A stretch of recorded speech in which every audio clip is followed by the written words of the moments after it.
우리 같이 한 목소리로 읽도록 하겠습니다. 시작. 믿음이 강한 이는 마땅히 믿음이 약한 자의 약점을 담당하고 자기를 기쁘게 하지 아니할 것이라. 우리 각 사람이 이웃을 기쁘게 하되 성기고 모든 뜻으로 말씀하라. 그리스도께서 저희를 기쁘게 하지 아니하시나니 이렇게 마음을 비방한 자들을 비방하게 주셨나이다. 네, 사도 바울이 로마서를 쓰게 된 계기는 로마 그리스도인들의 그 갈등이 하나의 요인이 되었습니다. 그게 뭐냐면 원래 로마에 처음 복음을 받아들이고 교회를 세웠던 사람들이 유대인들이었거든요. 근데 그때 이방인 신자들이 되게 적었습니다. 그때 로마 클라우디스 황제가 로마 그 유대인 추방령을 내렸습니다. 그래서 그 로마에는 유대인들이 다 빠져나가니까 이방인들이 교회의 다수를 차지하게 되었단 말입니다. 나중에 추방령이 해제된 이후에 유대인들이 돌아왔을 때 그들이 어떤 입장이면 이제 쉽게 말했을 때만 주객이 바뀌었어요. 유대인들이 이제 빠져갔다가 다시 와보니까 이제 이방인 신자들이 이제 기반을 다 잡고 이제 교회 신앙생활 열심히 하고 있었단 말입니다. 오니까 이제 좀 그렇죠? 그래서 14장을 배경으로 한 내용을 보면 그 믿음이 약한 자라고 여김을 받게 되었다는 것입니다. 그러니까 돌아온 유대인 신자들은 여전히 오래전부터 해왔던 방식대로 음식도 가리고 절기도 지키고, 이방인 신자들은 그걸 못 이해하는 거예요. 야, 이제 믿음 안에서 우리가 새롭게 되었는데, 성령 안에서 우리가 자유케 되었는데 왜 옛날에 그 수닥다리 방식을 고집하냐.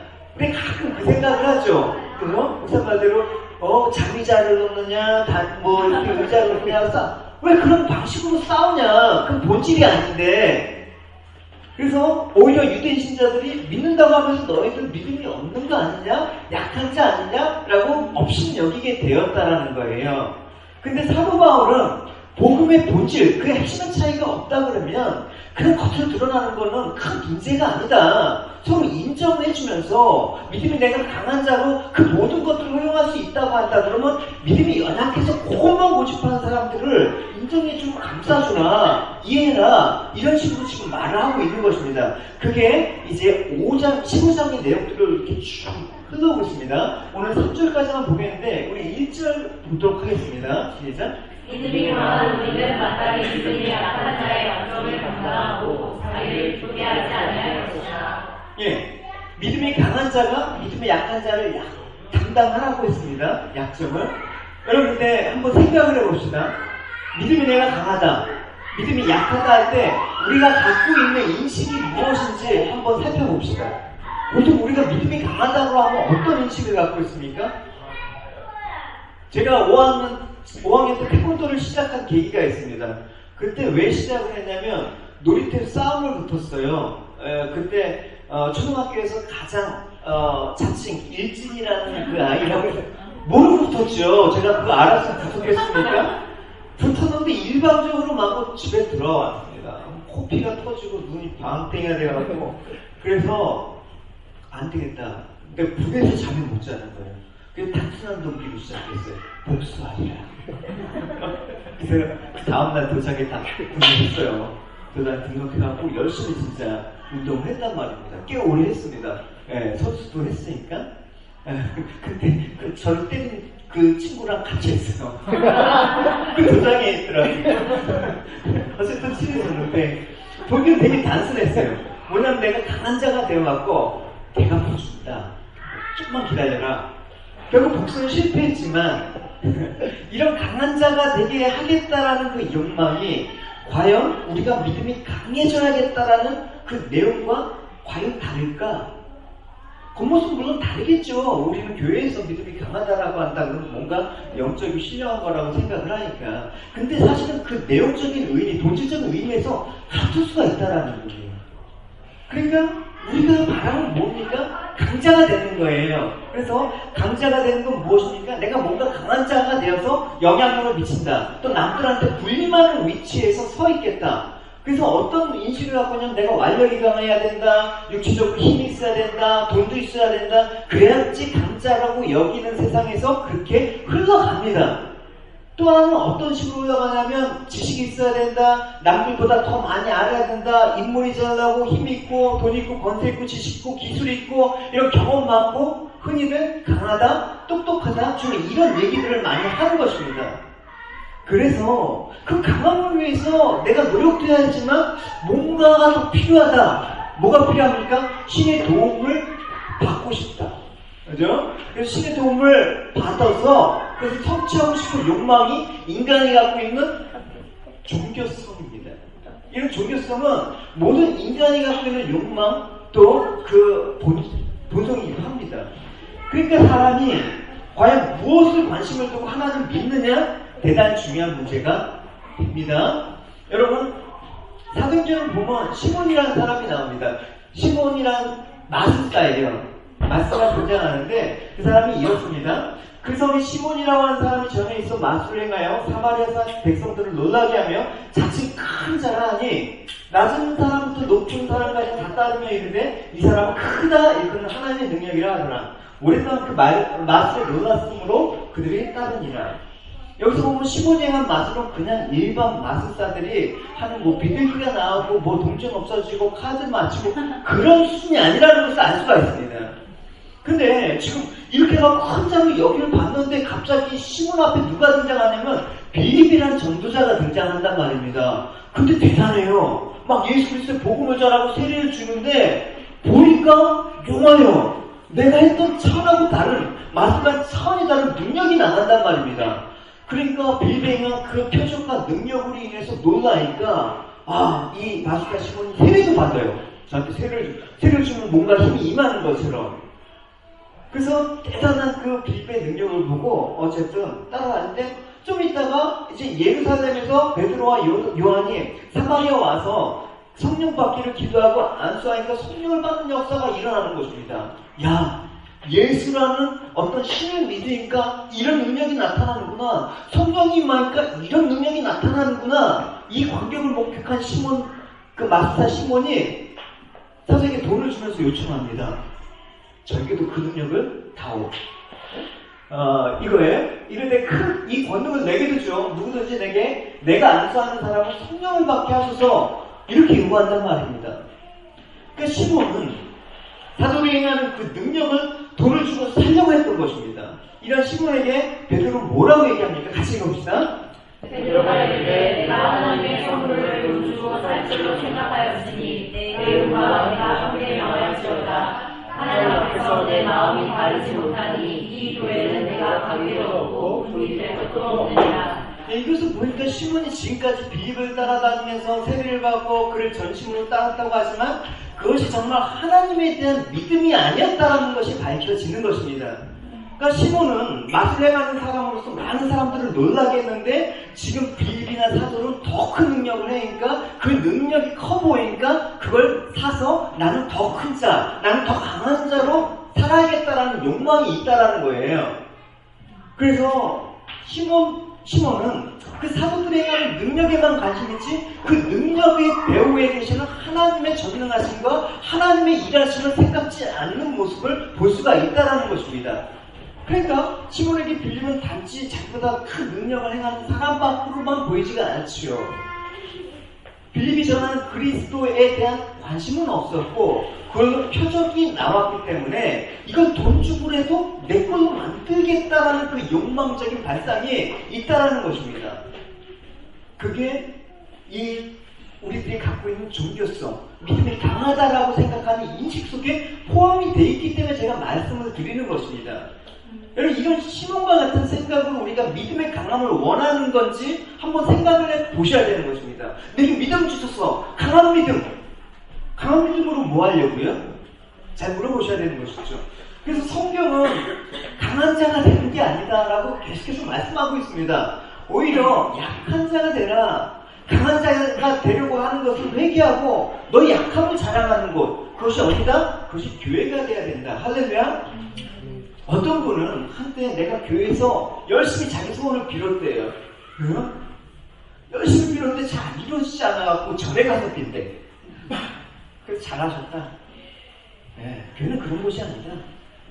제대로 된 교회라면 내 소원은 부인되고 예수님의 뜻이 이루어지는 것이 교회니까 정말 교회는 잘 다니시는 것입니다. 근데 내 소원은 그죠? 그게 참 잘 다니시는 것입니다. 그래서 인간이 그게 싫죠. 강함을 원하는 거예요. 세상에서는 낮은 자가 높은 자를 섬기는 게 일반적인 법칙이죠. 그럼 하나님 나라는 높은 자가 낮은 자를 섬기는 것, 그것이 하나님의 나라라고 예수님께서 강조하셨습니다. 보십시오. 같이 제가 읽겠습니다. 예수께서 제자들을 불러다 이르시되 이방인들의 집권자들이 그들을 임의로 주관하고 그 고관들이 그들에게 권세를 부리는 줄 너희가 알거니와 너희 중에는 그렇지 않아야 하나니 너희 중에 누구든지 크고자 하는 자는 너희를 섬기는 자가 되고 너희 중에 누구든지 으뜸이 되고자 하는 자는 너희 종이 되어야 하리라. 인자가 온 것은 섬김을 받으려 함이 아니라 도리어 섬기려 하고 자기 목숨을 많은 사람의 대성으로 주려 함이라. 할렐루야. 그러니까 예수님께서 십자가를 지시기 위해서 지금 예루살렘으로 가시는 중에 제자들이 따라다니면서 누가 높으냐, 주님께서 이제 정권을 잡으시면 누구를 등용하겠습니까? 라고 지금 막 서로 시비 질투하는 모습이 나오는 거예요. 그러니까 막 진짜 야고보와 요한의 그 어머니는 세베대 부인은 치마 바람까지 일으키면서 예수님께 청탁을 놓는 거예요. 그러니까 예수님께서 하시는 거예요. 세상은 큰 자가 힘이 있어 보이고 권세를 부리지만 너희는 그렇지 않다. 만물의 집기보다도 못한 자로 여김을 받을 것이다. 그것이 나의 뜻이다. 섬기는 자가 큰 자가 될 것이다. 라고 얘기하는 것입니다. 그럼 누가 가장 큰 자예요? 예수님이잖아요. 예수님은 자기 목숨을 대속물로 주어서 섬기는 자로 이 땅에 오셨기 때문에 예수님이 큰 자가 되신 것이란 말입니다. 그러니까 교회는 강한 자가 약한 자를 섬기는 곳이 교회라면 여러분 강한 자가 누구라고요? 큰 자가 누구라고요? 예수님. 결국은 여러분 우리가 예배를 드린다, 우리가 신앙생활한다, 그건 우리가 하나님을 섬긴다는 개념이 있지만 사실은 주님이 우리를 섬겨주시는 거예요. 원리적으로 말하면. 왜? 강한 자니까. 주님께서 큰 자니까. 큰 자가 약한 자를 섬기는 게 교회니까. 교회 머리 대신 주님이 큰 자시니까 우리를 섬기는 모양. 그게 사실 예배가 돼야 되는 거예요. 그죠?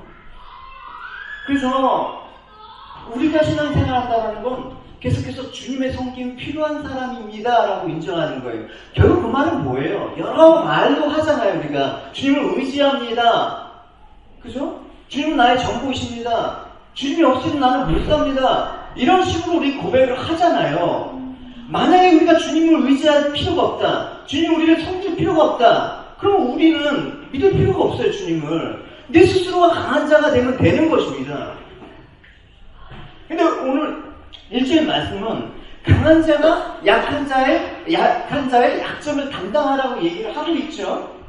그러니까 강한 자와 연약한 자가 나옵니다. 그러면 강한 자라는 건 뭐예요? 믿음이 강한 자인데 어떤 사람 믿음이 강한 자냐? 결국은 이 믿음이 강한 자라는 건 자기 행위를 의지하지 않고 로마서 이렇게 맥락이잖아요. 내 행위가 부인되고 전적으로 주님의 의, 주님의 섬겨주심, 주님이 강한 자라는 것을 인정하면서 계속해서 주님의 섬김을 받는 자, 그게 믿음이 강한 자라는 것입니다. 제가 한 형제한테 제가 얘기했어요. 진심으로 얘기를 했어요.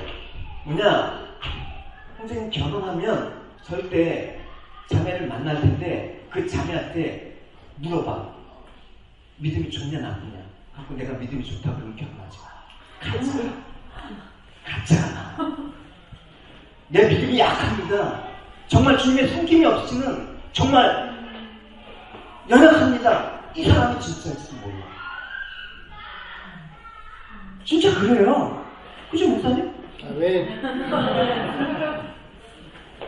왜? 믿는 자들이 나온다는 것은 결국 자신의 믿음이 아니라는 고백을 할 수밖에 없는 것입니다. 왜냐하면 믿음은 우리 게 아니기 때문에. 예루서 2장 8절에서 9절에 너희는 그 은혜에 의해서 믿음으로 말미암아 구원을 받았으니 이것은 너에게서 난 것이 아니라 하나님의 선물인데 왜 지껏처럼 얘기하냐. 행위에서 난 것이 아닌 이는 누구든지 자랑하지 못하게 함이라라고 얘기를 하고 있단 말입니다. 그러니까 믿음이 사람에게서 난 것이 아니다, 내 실력으로 난 것이 아니다라고 인정을 한 사람은 하나님의 은혜의 선물임을 알게 돼 자다. 그 사람이 바로 믿음이 강한 사람이다라고 얘기를 하는 거예요. 그리고 여러분 우리가 아브라함을 뭐라고 합니까? 믿음의 조상이라고 얘기를 하죠. 왜? 믿음이 좋아서 믿음의 조상이라는 인식을 갖고 있죠. 그게 아니에요 여러분. 왜 아브라함 믿음의 조상이라고 얘기합니까? 믿음이 원래 믿음이라고 하나도 없는 사람인데, 그러니까 부인을 2번이나 팔아먹은 사람인데, 믿음이 없는 사람으로 하나님께서 믿음이라는 걸 선물로 주신 최초의 사람이기 때문에 믿음의 사람인 거예요. 원래 아브라함은 믿음이 좋아서 믿음의 조상이 된 게 아니란 말입니다. 그러니까 오늘날에도 믿음의 사람이라는 건 그 사람 믿음이 좋아서 믿음의 사람이 된 게 아니에요. 내가 믿음이 없음이 드러나서 그 믿음 없음에 하나님의 일하심이 이루어짐을 통해서 모든 믿음의 일이란 우리의 의지나 결단이 아니라 하나님께서 주신 선물임을 알게 되는 사람이 믿음이 진짜 좋은 사람이라는 것입니다. 강한 사람이라는 것입니다. 그러니까 우리가 알고 있는 믿음이 좋다라는 그런 편견, 그거 부수셔야 되는 것입니다. 그렇죠? 앞에서 얼마든지 성가대 가운 입고 얼마든지 거룩하게 하는데 그걸 믿음이 좋다라고 얘기하면 우리는 속아요. 그걸 믿음이 좋다라고 얘기할 수가 없는 것입니다.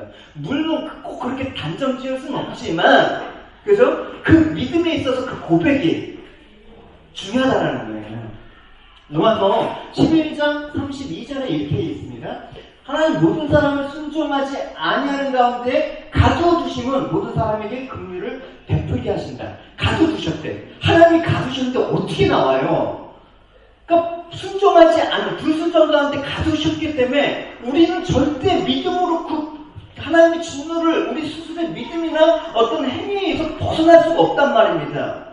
그런데 내가 믿음이 강하다고 해서 스스로 내가 순종해? 내가 스스로 하나님의 약속을 믿는다고 말하는 거? 그건 스스로 강한 척하는 거예요. 그 사람은 믿음이 강한 사람이 아니라는 거예요. 오늘날 우리의 믿음 한번 보십시오. 여러분 점검해 보십시오. 내 믿음 없이 드러나지 않습니까? 한 일주일 살아보니까 야, 이만하면 내 믿음이 쓸만하구나. 내 믿음이 정말 강하구나. 이런 진짜 별로 없을 것입니다. 역설적으로 말하면 여러분 생각해 가운데 믿음을 살려보니까 되는 게 하나도 없어. 내 의지야, 내 결단만으로 안 되는 거야 라고 고백했을 때 믿음이 잘하구나. 역설적으로 판별이 된단 말입니다. 우리가 주님이 없기 때문에 그죠? 오늘도 주님이 믿음을 선물로 주셔야 됩니다. 할렐루야. 그게 믿음의 사람이죠. 오늘도 주님을 의지할 수밖에 없습니다. 그러니까 주님의 약속은 인간의 능력으로 믿을 수가 없습니다. 어떻게 여러분 죄인이 믿음으로 의롭다함을 받을 수 있냐고요. 그것도 내가 믿는다는 결단과 믿음의 실천의 문제면 차라리 3000배 절하고 내가 믿음이라는 걸 선물로 받을 수 있다면 그게 더 쉬울 텐데, 그 믿음조차도 주님께서 주신 거를 인정해야 되는데 그걸 누가 믿겠습니까? 사람의 힘으로는 믿을 수가 없는 것입니다. 우리가 여러분 앞으로 무슨 일이 일어날지도 모릅니다. 그러나 여러분 내가 무엇을 하겠다고 다짐과 결심을 했는데 우리가 살아보십시오. 그게 과연 그 결심과 다짐대로 여러분 끝까지 해냈으니까? 상황이 바뀌면 마음이 바뀌잖아요. 우리가 그렇잖아요. 하루에도 마음이 얼마나 조속지변이에요? 화장실 갈 때 틀리고 나올 때 틀린 게 우리 마음이란 말입니다. 변덕이 죽 끓는 듯 한다. 오죽하면 그런 말이 있습니까? 그러니까 여러분 우리 신뢰와 우리의 사랑, 우리의 실력으로 과연 천국에 갈 수 있느냐? 갈 자가 누구 있느냐? 너희들 한번 행위로 한번 천국 가봐라. 갈 수 있겠느냐? 그러는 거죠. 너희들 행위로 갈 수 있다는 혹시라도 길이 있다고요. 누가 제 대표적인 샘플이에요? 베드로예요. 베드로를 통해서 인간의 결심과 그 의지가 얼마나 허망한지 보여주셨습니다. 그죠? 여러분 다 아시잖아요. 베드로 생각할 때 새벽다고 했고, 그죠? 베드로는 절대 치킨을 안 먹었다. 그 말은 아니고요. 어쨌든 근데 베드로는 어떻게 주님의 일을 감당했을까요? 어떻게 사도행전에 그 베드로가 됐을까요? 그럼 베드로가 나중에 실력이 생겼다. 열심히 기도하고 열심히 연마했더니 사도로서의 실력이 생겼다. 신뢰하지만 성경에 그런 얘기가 없어요. 보십시오. 시몬아 보라 사단이 너를 이를 밀가부르듯이 하려고 요구하였으나 그러나 내가 너를 위하여 내 믿음이 떨어지지 않기를 기도하였으니 내가 너를 위해 누구예요? 주님이 베드로를 위해서 믿음이 떨어지지 않기를 기도했대. 넌 돌이킨 후에 내 형제를 붙게 하라. 그가 말하되 주여 내가 주와 함께 오게도 죽는 데까지 가기를 각오하였나이다. 자기 의자 결심을 할 것처럼 보였죠. 이르되 베드로야 너의 결심과 의지는 가상하지만 오늘 다 울기 전에 내가 세번간을 모른다고 부인할 거야. 너는 그것밖에 안 돼. 내 기도 때문에 너 믿음이 떨어지지 않는 걸 알 때가 있을 거야. 그러니까 베드로가 된 거는 자기 실력이 아니에요. 그죠? 나중에 회개하고 정신 차려서 개각천선해서 정말 베드로가 된 것이 아니라 계속해서 베드로를 붙잡고 주님께서 기도하셨기 때문에 베드로가 될 수 있다는 것입니다. 할렐루야. 우리는 주님 배반하잖아요. 하루에도 배반하고 한 주일을 살면서 주님을 얼마나 실망시킵니까? 정말 우리가 주님 기뻐하시는 그런 삶을 통해서 우리가 주님께 정말 인정받는 사람이 될 수 있다라고 여기십니까? 믿음이 강한 자라면 그 고백 감히 못합니다. 왜? 믿음은 우리 살 수 있는 실력 자체가 안 되기 때문에 그렇습니다. 그걸 위해서 주님께서 우리를 떨어지지 않도록 붙잡아서 기도하신다. 그걸 믿고 사는 자, 그 사람이 믿음이 강한 자다. 할렐루야. 여러분, 오늘 우리에게 나타난 주님의 사랑, 주님의 붙으심은 뭐로 나타나고 있습니까? 예수님께서 하나님 우편의 보좌에서 우리를 위해서 중보기도 하셨죠. 그 다음 우리가 로마서 8장에 나눴죠. 뭐라고요? 성령님을 보내셔서 우리 속에 말할 수 없는 탄식으로 지금도 기도하고 계시다. 그래서 우리가 믿음 지키고 있는 거다. 여러분 이 자리에 앉아 있는 거다. 이와 같이 읽읍시다. 시작. 이와 같이 성령도 우리의 연약함을 보시나니 우리는 마땅히 기도할 바를 알지 못하나 오직 성령이 말할 수 없는 탄식으로 우리를 위하여 친히 간구하시느니라. 주님께서 하셨죠. 우리가 믿음 지킬 수 있다고 지키는 게 나도 지키고 싶어요. 믿음 지키고 싶지 않은 사람 누가 있어요?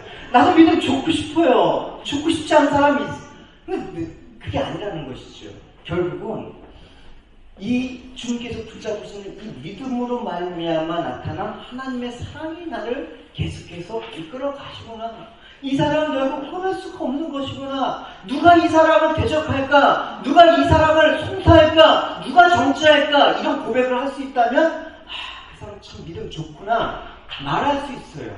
로마서 8장 누가 우리를 그리스도의 사랑에서 끊으리요? 환난이나 번거나 박해나 기근이나 적신이나 위험이나 칼이냐 기록된 바 우리가 종의 주를 위하여 죽임을 당하게 되고 도살당한 양과 같이 여김을 받은 날이 한과 같으니라. 그러나 이 모든 일에 우리를 사랑하시는 이로 말미암아 우리가 넉넉히 이기느니라. 누구로 말미암아? 우리가 이기는 게 아니라 누구로 말미암아? 우리를 사랑하시는 이로 말미암아 우리가 이기게 되는 거죠. 우리 이김은 나로 인한 것이 아니라 주님으로부터 온 것이죠. 할렐루야. 그러니까 넉넉히 이긴다라는 얘기가 나오는 거예요. 우리 믿음으로는 넉넉히 이길 수가 없잖아요. 그러니까 넉넉히 이기는 삶? 그건 주님께 했다. 그래서 바울은 이걸 확신한다라는 거예요. 여기서 원래는 자기가 확신하는 것처럼 보이죠? 원문을 보면 수동태로 되어 있다니까요. 내가 확신할 수밖에 없습니다라는 그런 고백을 하는 거예요. 이렇기 때문에 저는 이렇게 확신할 수밖에 없습니다.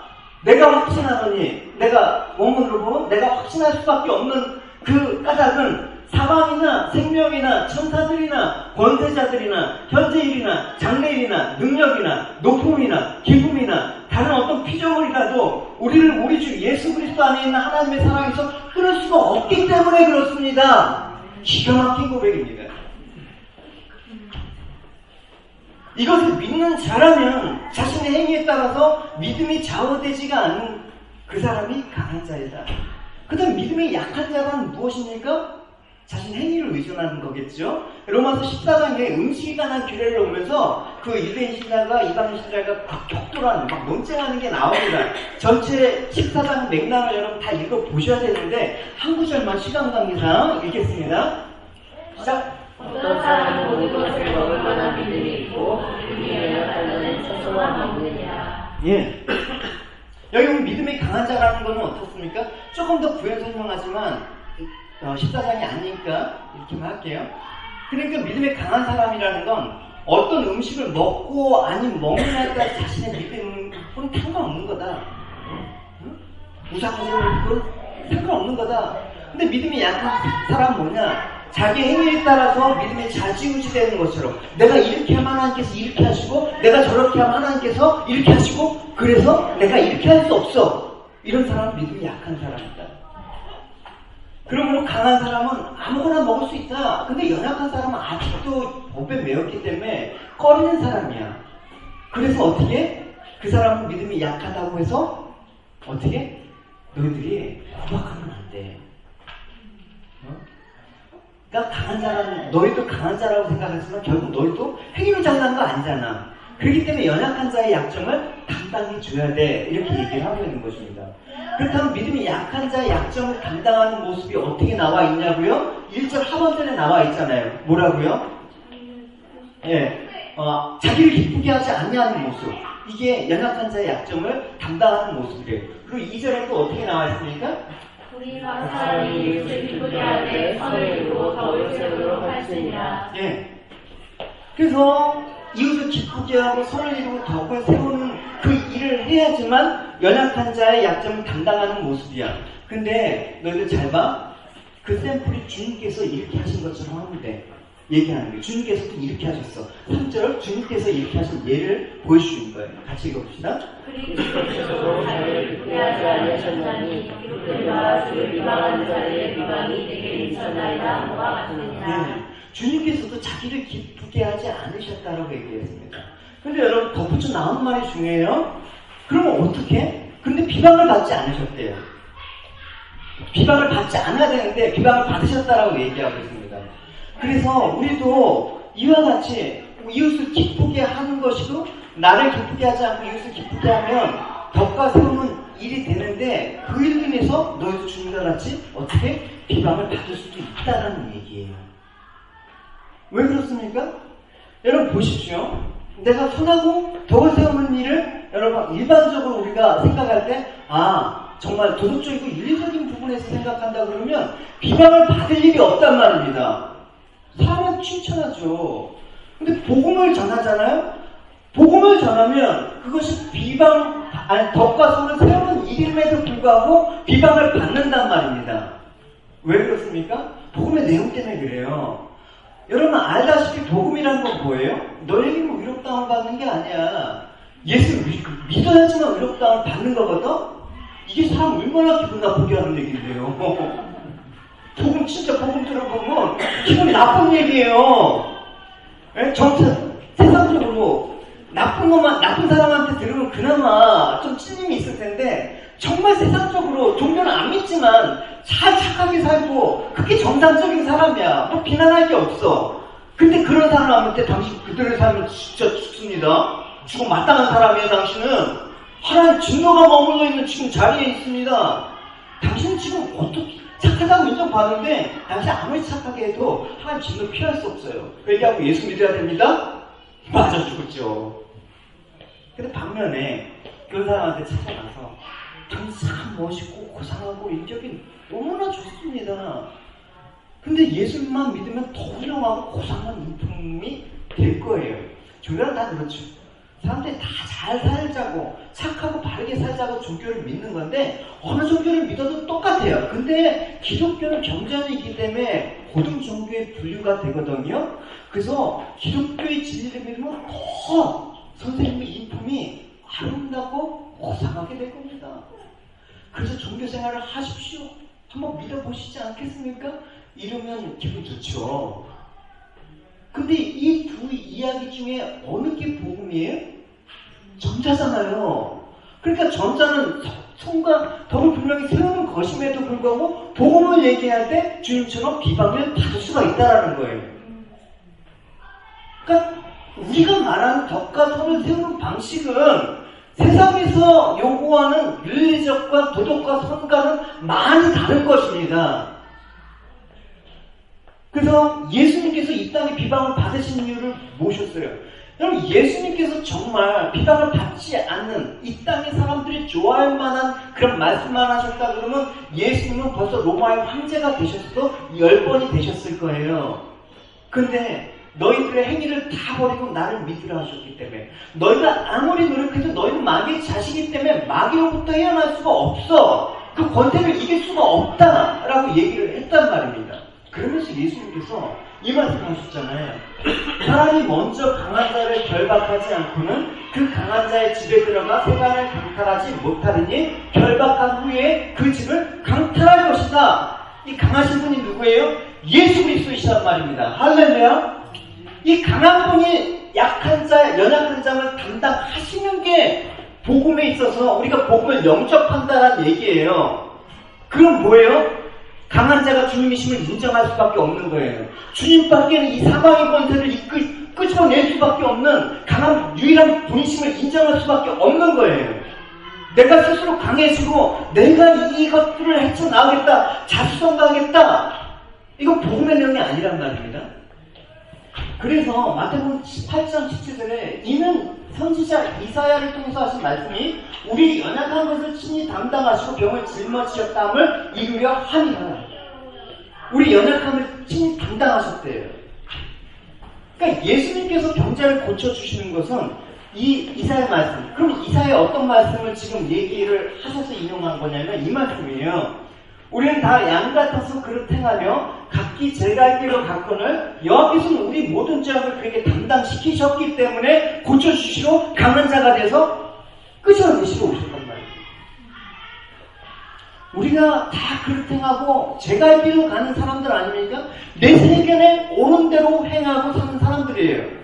죽을 때까지 자기가 옳은 대로, 자기가 옳다고 여기는 방식대로, 성경을 보아도 자기가 옳다고 믿는 방식대로 믿는단 말입니다. 그냥 자기가 옳다고 하는 거예요. 이 방식대로 해야지만 정답이래요. 과연 우리가 그런 정답을 제시할 수 있는 사람이 누가 있을까? 대표적으로 제일 오리를 범하기 쉬운 사람들이 목사란 말입니다. 나만 믿고 따라와. 내가 하는 말이 하나님 말씀이야. 이래서 일단이 나오는 거예요. 교주가 되는 거예요. 교회 좀 오래 다닌다는 분들, 성경을 좀 안다는 분들, 기도를 많이 한다는 모습에서 이런 모습. 내가 하는 게 정답이야. 내가 강한 자라니까? 그럼 어떻게? 주님은 어디 간 거예요? 그러니까 우리 중에 누구라도 주님이 우리를 섬겨주시면 온전히 이 땅에 살 사람이 아무도 없어요. 주님께서 강한 자가 되어서 우리의 약점을 감당해 주지 않으면 우리는 스스로 이 사망의 권세를 헤쳐나갈 수가 없다는 말입니다. 근데 이 말은 뭐하고 뜻하냐면 내가 이제 주님의 연약한 거 이제 내가 해보겠습니다. 그 말은 뭐예요? 내가 이제 주님만큼 강한 사람이 되겠습니다. 사단이 요구하는 거예요. 내가 이제 하나님과 비교하라. 그죠? 에덴동산에서 이렇게 하잖아요. 너가 하나님같이 될 거야. 선악을 분별하는 그런 존재가 될 거야.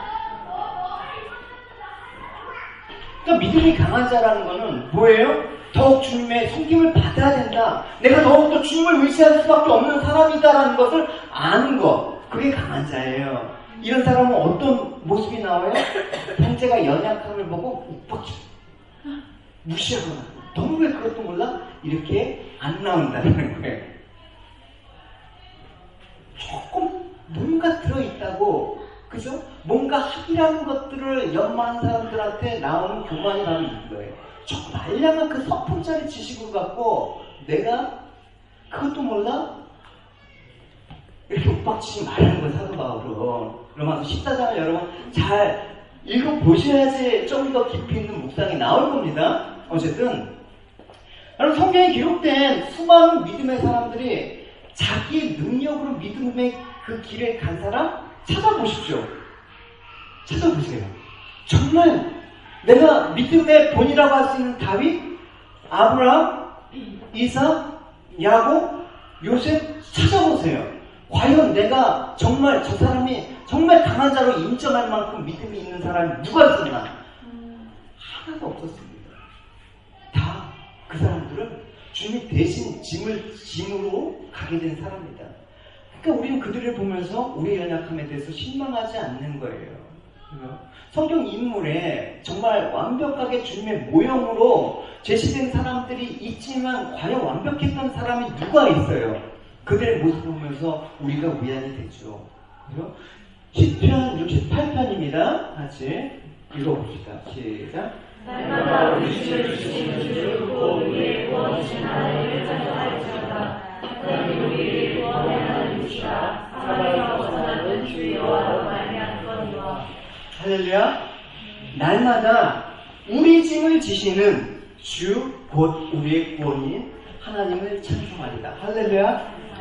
우리의 짐을 짊어지는데 그것도 한 번이 아니라 어떻게 날마다 매 순간마다 이 짐은 우리가 감당할 수 있는 짐이 아니기 때문에 매일 짊어지셔야 된다라는 거예요. 주님, 제가 오늘 좀 충만하니까, 그죠? 오늘은 제가 한번 짊어지겠습니까? 지금, 그죠? 그러면 우리 얼마나 많이 합니까? 우린 그럴 수 있는 사람이 아니다. 여러분, 결국은 우리는 나의 옳고 그름을 증거하는 사람이 아니다. 그렇게 살 수 있는 사람도 아니다. 오직 우리가 증거할 수 있는 건 뭐예요? 그리스도만이 강한 자입니다. 주님께서만 오르십니다. 주님께서만 길과 진리 생명이십니다. 그걸 증거하기 위해서 나는 부름을 받고 이 자리에 나온 사람들입니다. 할렐루야. 단순 우리가 옳은 것을 알고 있다. 하나님의 은혜 가운데 깨달음이 있다. 그것은 내 옳음을 가지고 남을 공격하라는 데 쓰라는 게 아니라 어떻게? 그 그리스도의 옳음을 나타내는 거야. 우리에게 알게 하신 그 은혜를 나타내는 거야. 그리스도가 옳은 것은 뭐예요? 너희들이 약한 점을 담당하셨다고. 너희들이 죄에서 헤어날 수 없는 그 일을 주님께서 담당하시고 오셨다는 그 옳음을 증명을 해야 돼. 그게 복음을 증거하는 거예요. 그게 어떻게 나타난다? 약자를 무시하고 업신여기는 세상에서 내가 복음의 진리를 이제 깨닫게 되고 오히려 이 복음의 진리를 아직도 잘 모르고 있는 그 약한 사람들의 짐들을 담당하는 모습, 그게 바로 옳음이다. 그게 바로 주님의 오르신 그런 행함을 드러내는 것이다. 그런 모습에서 어떻게? 나에게 주어진 것은 내 것으로 여기지 않고 모든 것이 하나님께로 주어진 것임을 알고 살아가는 겸손의 모습이 나오기 때문에 그래요. 여러분, 교회는 서로 담당해주는 관계임을 잊어서는 안 돼요. 여러분, 교회 은사들 보면 뭐예요? 독립적으로 존재할 수 없는 것들이에요. 각 관계에서만 그 은사가 빛이 날 수 있게 하나님께서 은사를 주신 거예요. 이따 읽어보면 아실 거예요. 여러분, 서로 연약한 것들을 담당해주는 모습에서 그리스도의 몸된 교회가 증거가 되는 것이고, 이것이 하나님께서 기뻐하시는 교회라는 것입니다. 할렐루야. 하나님의 기쁨이 여러분의 기쁨이라면 그 일을 부지런히 하십시오.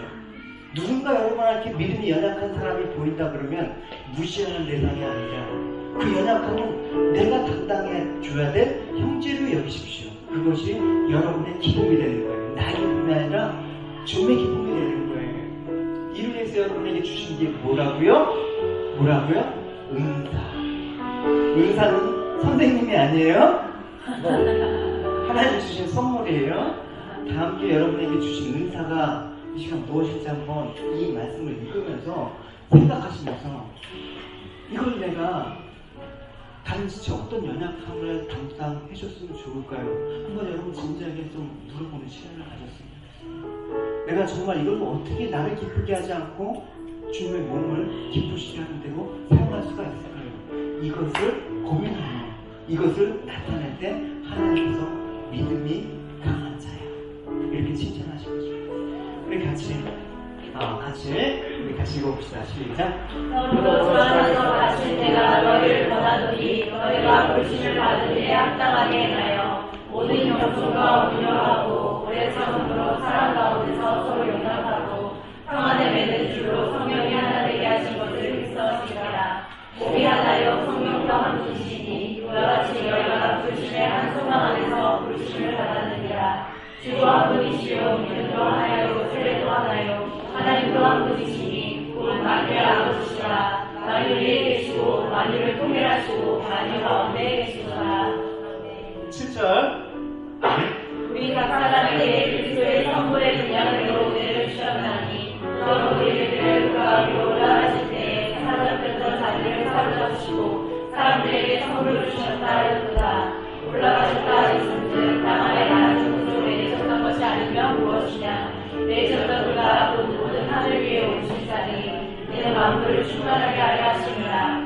그가 어떤 사람은 사도로 어떤 사람은 선지자로 어떤 사람은 복음 전하는 자로 어떤 사람은 목사와 교사로 삼으셨으니 이는 성도를 온전하게 하여 봉사에 일하게 하며 그리스도의 몸을 세우리라 하십니다. 하나님 나에게 주신 그 믿음 절대 아니지만 주님께서 저희 믿음을 떨어지지 않게 오늘 또 붙잡아 주신 그 은혜로 생각하며 그 믿음 저에게 허락하셨다면 이제 이 믿음으로 하나님 약한 지체를 돌보는데 하나님 교회를 세우는데 사용할 수 있게 해달라고 우리 같이 함께 오늘 말씀 생각하면서 기도드리도록 합시다. 기도합시다. 하나님 아버지 감사합니다. 하나님 아버지 제게 주신 그 은혜가 하나님 아버지 주 하나님